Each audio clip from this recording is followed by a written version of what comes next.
Hi, welcome back to my channel. നമുക്കിന്ന് ഒരു beef കൊണ്ടാട്ടം ഉണ്ടാക്കിയാലോ?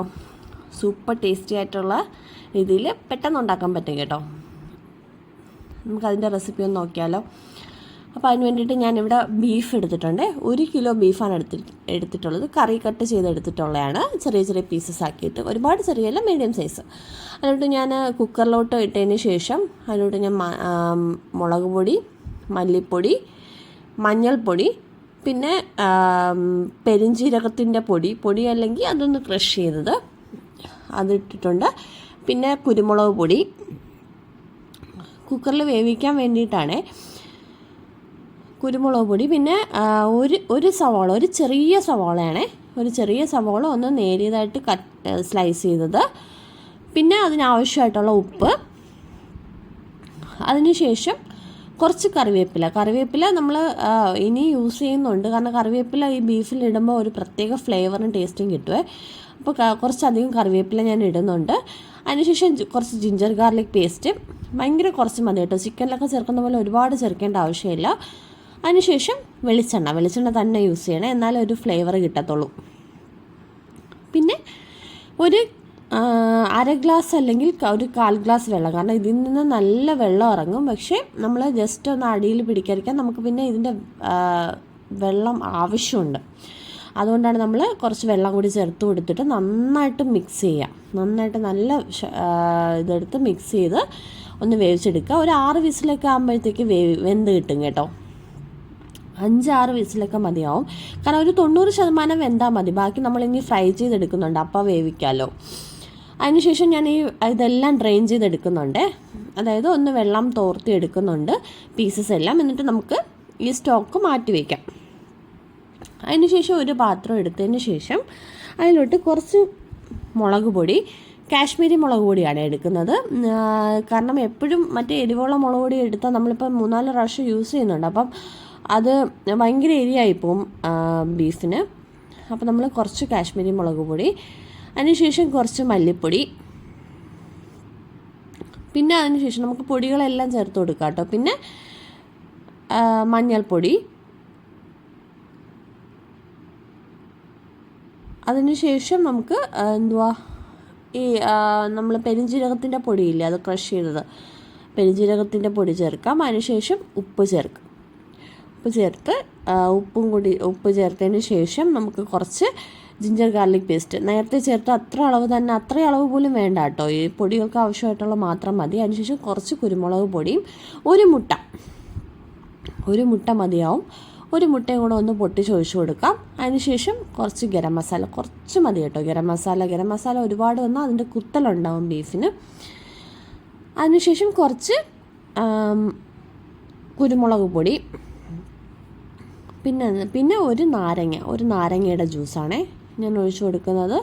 ഒരു നാരങ്ങ നന്നായിട്ട് പിഴിഞ്ഞിട്ട് അതിൻ്റെ ജ്യൂസും കൂടെ ഒഴിച്ചു കൊടുക്കുന്നുണ്ട്. പിന്നെ നമുക്ക് ചേർക്കാനുള്ളത് ഇതിനകത്തോട്ട് കോൺഫ്ലോർ ചേർക്കണം, അത് മസ്റ്റാണ്.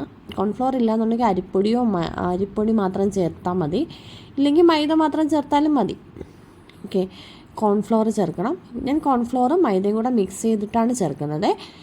ഞാൻ 2 ടീസ്പൂൺ കോൺഫ്ലോറും അതുപോലെ തന്നെ മൈദയും ചേർക്കുന്നുണ്ട്. അതിനുശേഷം നന്നായിട്ടൊന്ന് മിക്സ് ചെയ്ത് കൊടുക്കുക. നന്നായിട്ട് മിക്സ് ചെയ്യണം. നമുക്ക് കട്ടകളൊന്നും ഇല്ലാതെ മിക്സായി കിട്ടണം. നമ്മളിത് ജസ്റ്റ് ഒന്ന് മിക്സ് ആകുമ്പോൾ നമുക്ക് വെള്ളത്തിൻ്റെ ആവശ്യമില്ല. അപ്പോൾ അതിൻ്റെ സ്റ്റോക്കിൻ്റെ ഒരു പകുതി പോർഷൻ നമ്മൾ മിക്സ് ചെയ്ത് നോക്കുക. എനിക്ക് ഏകദേശം ഒരു പകുതി പോർഷനോളം വേണ്ടി വന്നിട്ടുണ്ട്. അപ്പോൾ മിക്സ് ചെയ്ത് നമുക്ക് ജസ്റ്റ് ഒരു ബാറ്ററിൻ്റെ രൂപത്തിൽ, ഒരു ദോശമാവെല്ലാം ഉണ്ടല്ലോ, ദോശമാവിൻ്റെ ബാറ്ററിൻ്റെ രൂപത്തിൽ ഒന്ന് മിക്സ് ചെയ്തെടുക്കണം കേട്ടോ. കണ്ടോ, നന്നായിട്ട് മിക്സ് ചെയ്ത് ഒരു ബാറ്ററിൻ്റെ രൂപത്തിൽ കിട്ടണം. കാരണം നമുക്ക് ഈ ബീഫിൻ്റെ പീസസ് ഇതിനകത്തോട്ടിട്ട് ഒന്ന് നന്നായിട്ട് ഡിപ്പ് ചെയ്യുന്ന രീതിക്ക്, അതായത് അതിൽ പീസസിൽ അതിൽ പിടിക്കുന്ന രീതിയിൽ വേണം ബാറ്റർ തയ്യാറാക്കാൻ. അതിനുശേഷം നമുക്ക് ഈ ഡ്രെയിൻ ചെയ്ത് വെച്ച പീസസ് ഇതിലോട്ട് ഇട്ട് കൊടുത്തിട്ട് നന്നായിട്ടൊന്ന് മിക്സ് ചെയ്യാന്ന് പറഞ്ഞാൽ പീസസിലെല്ലാം ഈ അരപ്പ് പിടിക്കുന്ന രീതിക്ക് നന്നായിട്ടൊന്ന് മിക്സ് ചെയ്ത് കൊടുക്കണേ. നന്നായിട്ട് മിക്സ് ചെയ്തതിന് ശേഷം നമുക്ക് ഇതൊരു എത്ര സമയം റെസ്റ്റ് ചെയ്യാൻ വയ്ക്കുമോ അത്രയും സമയം നല്ലതാണ്. അറ്റ്ലീസ്റ്റ് ഒരു 2 മണിക്കൂറെങ്കിലും, അല്ല അങ്ങേയറ്റം ഒരു 15 മിനിറ്റെങ്കിലും നമ്മൾ വെക്കണം കേട്ടോ. അതിനുശേഷം ഒരു കടായി അടുപ്പത്ത് വെച്ചതിന് ശേഷം നമുക്ക് വെളിച്ചെണ്ണ ഒഴിച്ചു കൊടുക്കാം. നമ്മൾ വെളിച്ചെണ്ണ തന്നെ യൂസ് ചെയ്യണേ. വെളിച്ചെണ്ണ വെച്ചതിന് ശേഷം അതിനകത്തോട്ട് ഈ പീസസ് ഇട്ട് കൊടുക്കാം. ഈ പീസസ് ഇട്ട് കൊടുത്ത് നമുക്ക് ഫ്രൈ ചെയ്തെടുക്കാവേ. നല്ല ഒരു മീഡിയം ഫ്ലെയിമിലൊക്കെ ഫ്രൈ ചെയ്താൽ മതി. ഹൈ ഫ്ലെയിമിലാണെങ്കിൽ പെട്ടെന്ന് അത് കരിഞ്ഞു പോവേ. അതുകൊണ്ട് മീഡിയം ഫ്ലെയിമിൽ വെച്ചിട്ട് നമുക്ക് 1-2 സ്റ്റെപ്സായിട്ട് ഒന്ന് ഫ്രൈ ചെയ്തെടുക്കാവേ. കുറച്ച് വെളിച്ചെണ്ണ മതിയാവും കേട്ടോ, കാരണം നമ്മൾ ഓൾറെഡി വെന്തതാണ്.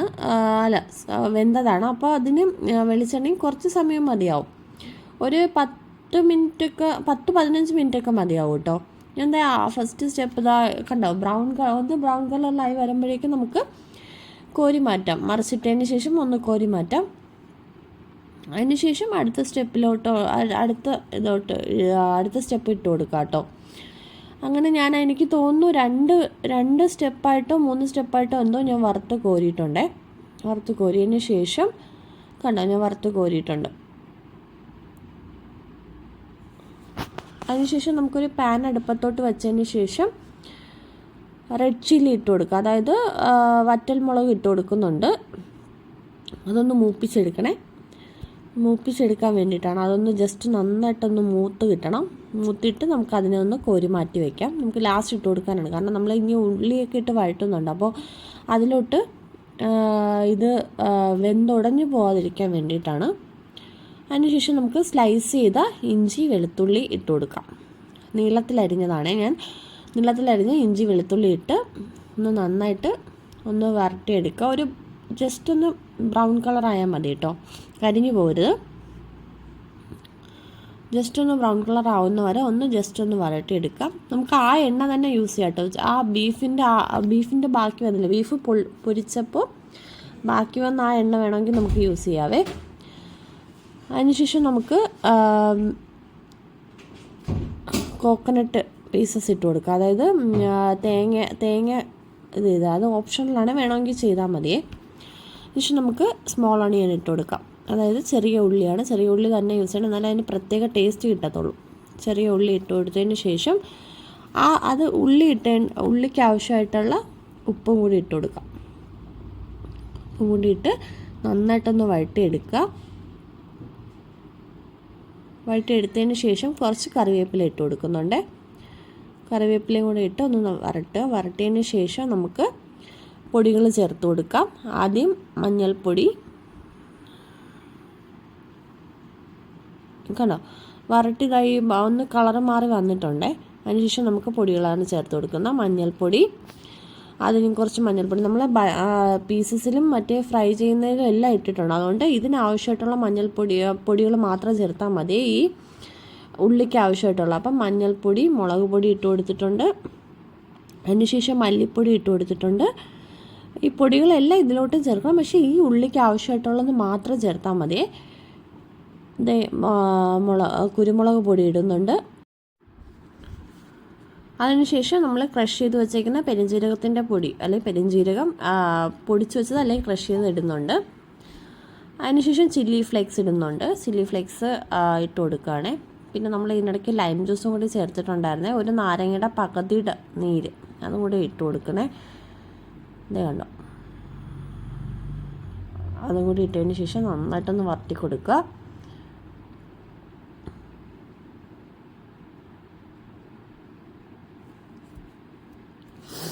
നന്നായിട്ടൊന്ന് വരട്ടതിന് ശേഷം ഇതിൻ്റെ പച്ചമണമൊക്കെ മാറിയതിന് ശേഷം, പൊടികളുടെ പച്ചമണം മാറിയതിന് ശേഷം നമുക്ക് കെച്ചപ്പ് ചേർത്ത് കൊടുക്കാവേ. ടൊമാറ്റോ കെച്ചപ്പാണ് ചേർക്കുന്നത്. ഇതിൻ്റെ മെയിൻ ഇൻഗ്രീഡിയൻ്റ് ആണ്. ഇത് ചേർത്ത് കൊടുത്ത് നന്നായിട്ട് ഒന്ന് വരട്ടിയെടുക്കണേ. നന്നായിട്ടൊന്ന് ചൂടാക്കി എടുത്താൽ മതി, ഒരുപാട് സമയം ഇടണ്ട. അതിനുശേഷം ബീഫിൻ്റെ സ്റ്റോക്ക് നമ്മൾ ബാക്കി വെച്ചില്ലേ, നേരത്തെ ചിക്കൻ്റെ ഫ്രൈ ചെയ്യാൻ എടുത്തിട്ട് ബാക്കി വെച്ചില്ലേ, ആ സ്റ്റോക്ക് മുഴുവനായിട്ട് ഇതിൽ ചേർത്ത് കൊടുക്കാം. ഇതിൽ ചേർത്ത് കൊടുത്ത് ഒന്ന് മീഡിയം ഫ്ലെയിമിൽ വെച്ചാൽ മതിയാവേ. ഒന്ന് തിള വരുമ്പോഴേക്കും നമുക്ക് ഫ്രൈ ചെയ്ത് വെച്ചേക്കുന്ന ബീഫിൻ്റെ പീസസ് ചേർത്ത് കൊടുക്കാം. ബീഫിൻ്റെ പീസ് ചേർത്ത് കൊടുത്ത് നന്നായിട്ടൊന്ന് ഇളക്കി കൊടുക്കും.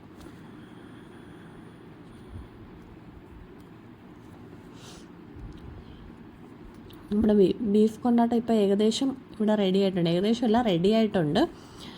കാരണം നിങ്ങൾക്ക് ഇനി കുറച്ചുകൂടി ഒന്ന് തോർത്തി, അതായത് ഒന്ന് വരട്ടി എടുക്കണമെന്നുണ്ടെങ്കിൽ എടുക്കാം കേട്ടോ. ഞാനിപ്പോൾ കുറച്ച് ഗ്രേവിയോട് കൂടി കുറച്ച് ഇതായിട്ടാണ് എടുത്തേക്കുന്നത്. അതിലോട്ട് കുറച്ച് ഗ്രീൻ ചില്ലിയും കൂടി ഒരു ഗ്രീൻ ചില്ലി ഇട്ടതിന് ശേഷം കുറച്ച് കറിവേപ്പിലയും കുറച്ച് ചില്ലി ഫ്ലേക്സും കൂടി ഇട്ട് കൊടുക്കുന്നുണ്ട്. എന്നിട്ട് ജസ്റ്റ് ഒന്ന് സോട്ട് ചെയ്തെടുക്കുക. പച്ചമുളക് ഇട്ടതിന് ശേഷം അധികം അങ്ങനെ ഇത് ചെയ്യേണ്ട ആവശ്യമില്ല. കാരണം പച്ചമുളക് അത് പുറത്ത് ഇങ്ങനെ കിടക്കുന്ന കാണാനാണ് ഭംഗി കേട്ടോ. അതിന് ശേഷം നമ്മൾ നേരത്തെ ഇത് ചെയ്ത് വെച്ചില്ലേ, വറുത്തെടുത്ത ഹോൾ ചില്ലി, അതും കൂടി ഇട്ട് കൊടുക്കുന്നുണ്ട്. അതിനുശേഷം നമുക്ക് അടച്ച് വെച്ച് ഒരു 10 മിനിറ്റ് ലോ ഫ്ലെയിമിലൊന്ന് കുക്ക് ചെയ്യാം. അതിനുശേഷം ആവശ്യമായ കറിവേപ്പിലയും കൂടെ ഇട്ട് കൊടുത്തതിന് ശേഷം നമുക്ക് ഫ്ലെയിം ഓഫ് ചെയ്തതിന് ശേഷം കറിവേപ്പിലയും കൂടെ ഇട്ട് കൊടുക്കാം കേട്ടോ. ഓപ്ഷണലാണ്, നിങ്ങൾക്ക് വേണമെങ്കിൽ ഇട്ട് കൊടുത്താൽ മതി. ഇപ്പോൾ ബീഫ് കൊണ്ടാട്ടം ഇവിടെ റെഡി ആയിട്ടുണ്ട്.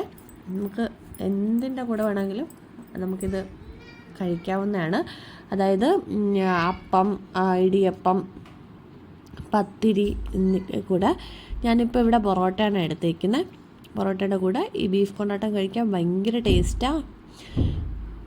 അപ്പോൾ എല്ലാവർക്കും ഈ റെസിപ്പി ഇഷ്ടമാവുമെന്ന് വിചാരിക്കുന്നു. എല്ലാവരും ട്രൈ ചെയ്ത് നോക്കണേ.